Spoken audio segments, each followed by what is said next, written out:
Shalom dan salam sejahtera. Perkenalkan, saya Melisha Sulo. Saya dari Fakultas Keguruan dan Ilmu Pendidikan, Prodi PGSD. Di sini saya akan membahas tentang teori perkembangan. Beberapa teori perkembangan. Yang pertama ada teori perkembangan psikoanalisis. Teori psikoanalisis adalah salah satu teori yang membahas tentang hakikat dan perkembangan bentuk kepribadian yang dimiliki oleh manusia. Unsur utama dalam teori ini adalah motivasi, emosi, dan aspek kepribadian lainnya. Dasar teori psikoanalisis adalah mengasumsikan bahwa kepribadian akan mulai berkembang saat terjadi konflik-konflik dari aspek-aspek psikologis itu sendiri. Psikoanalisis adalah bentuk aliran yang utama dalam ilmu psikologi dan memiliki teori kepribadian, atau juga bisa kita sebut dengan sebutan teori psikoanalisis atau psychoanalytic theory of personality. Dan yang berikut ada teori perkembangan kognitif.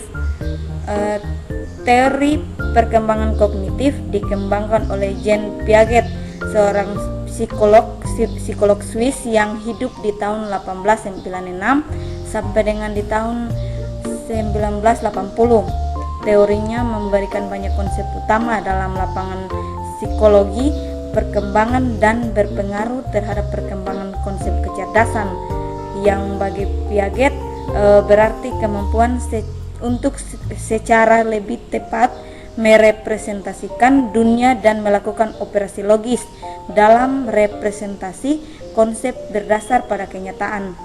Teori ini membahas munculnya dan diperolehnya skema tentang bagaimana seorang mempersepsi lingkungannya dalam tahapan-tahapan perkembangan saat seseorang memperoleh cara baru dalam merepresentasikan informasi secara. Dan yang berikut ada teori perkembangan behaviorisme.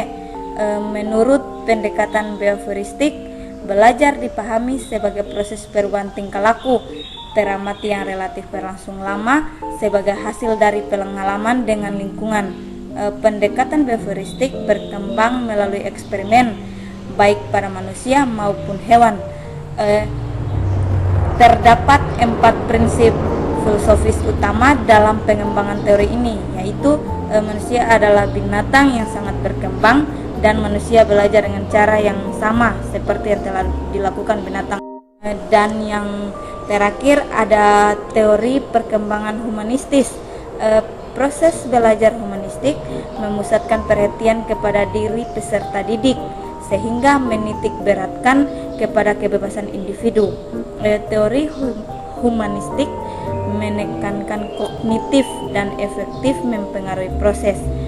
Kognitif adalah aspek penguasaan ilmu pengetahuan, sedangkan efektif adalah aspek sikap yang keduanya perlu dikembangkan dalam membangun individu. Belajar dianggap berhasil jika si pelajar memahami lingkungannya dan dirinya sendiri.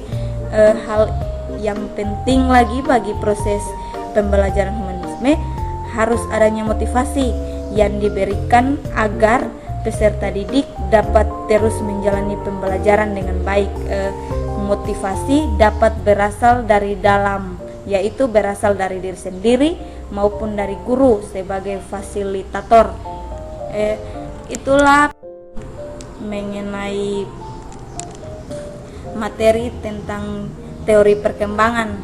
Sekian dan terima kasih.